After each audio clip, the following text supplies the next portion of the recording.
Hi there, it's Paul Tobin from Weta Workshop.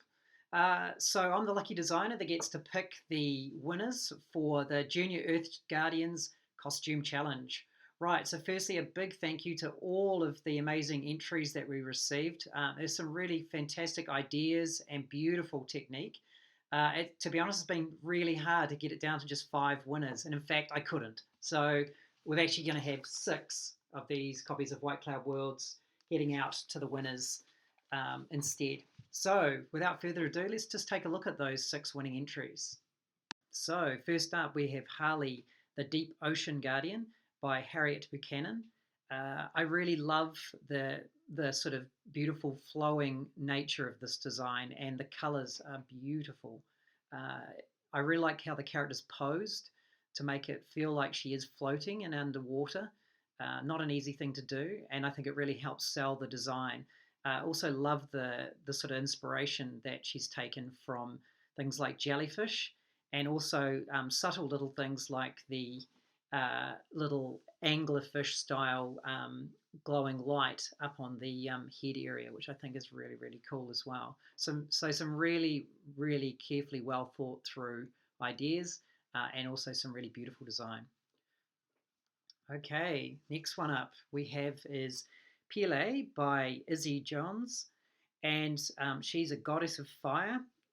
And I guess what I really like about this is, it's for starters, I really like the fact that you've taken some real care and attention to build a costume from scratch, which is no easy thing to do. And I really, really like the silhouette of this character, particularly the headdress helmet, and also the staff is actually really interesting as well. I also think the color choice is really strong. That idea of calling up lava from the deep, from the Earth's deeps is really, really cool.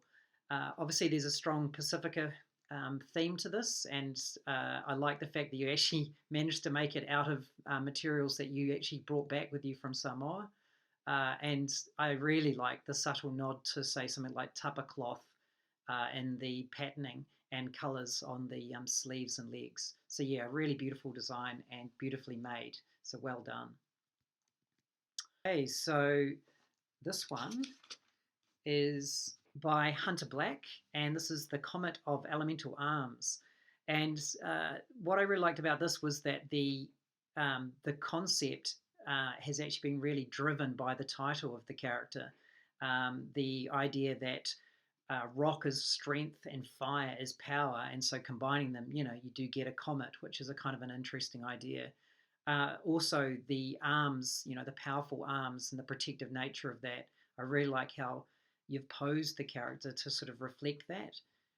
There's also some really nice design nods. You've got all of the elements there: fire, earth, air, and water, each represented in a different part of the costume. And I really like how you can really clearly see the materials that you are actually building some of the costume out of, like, for instance, the feathers in the skirt and the beautiful woven pattern and the sort of halter top. I also like the sort of practicality as well of more of a cross strap sort of halter top, sort of plays to more of an athletic and very physical character, which I think is really great. And finally, I think the hair design, the flame-like hair design, is really strong and gives the whole image a really beautiful, flowing, lyrical nature. So well done there. Okay, next one up, we have Xanath, the Guardian of New Zealand's Creeks and Rocky Rapids. And this is by Anamaya Taylor. Right, so I think for me, one of the really strongest parts of this design is how you've taken the opportunity to put it into the environment. And I think that this really helps sell your costume and character concept, which I think is really successful. I think the use of some of the patination on the character is really interesting. It does feel like there's a really interesting mixture of natural rock and moss, but also combined with carved areas and even some ornamentation, like, for instance, your greenstone. And I think even the fact that you've referenced how the greenstone can give the creature the ability to talk to the deceased chieftains and how they instruct the creature into how they can protect the creeks and rocky rapids is a really nice bit of thinking and sort of storytelling, which I think is really strong as well. And the other thing I actually really like, which is kind of an aside, but I noticed how you sneaked a little kiwi down in the very bottom of your picture, which I'm not sure if you put that in there just for fun or whether you were being very clever and putting it in there for a sense of scale. But certainly that's a really nice thing to add to the picture, because it does give you a sense that this creature is very, very big, which is really good thing to sort of illustrate when you're trying to sell both not just a creature but a costume as well. Right, next one up is by Nicole Abbott, and it's Dentra, the Dryad of the Good Harvest. Okay, so with this one, I really liked, I think probably for me, the attention to detailing was a big part of the design of this creature and the costume.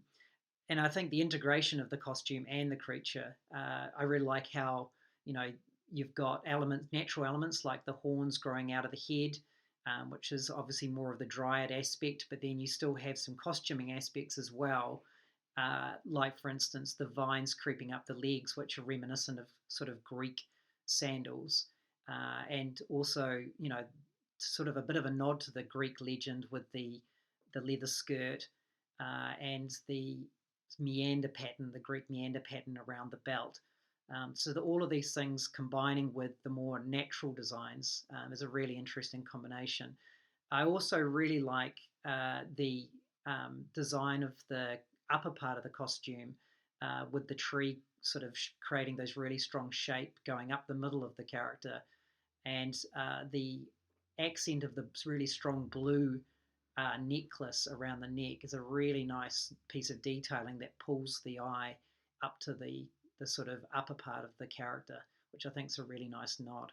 So really beautiful detailing on this and a nice use of color. So well done, Nicole. Right, next one. We have Fujaha the Kappa, which is by Alyssa Prickett.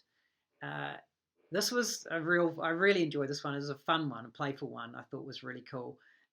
Based on some Japanese mythology. Really nice shape language, very simple, clean forms, which I really like. I really like also the level of control around having some areas of the costume quite simple, like for instance the lower part of the robes, which have been inspired, I can see, by Japanese and maybe Chinese costuming. So I like the simplicity of some of that with no detail, combined with other areas up around the sort of head area, which has got a lot of detail, and some really beautiful forms. I love the opal idea and the headdress.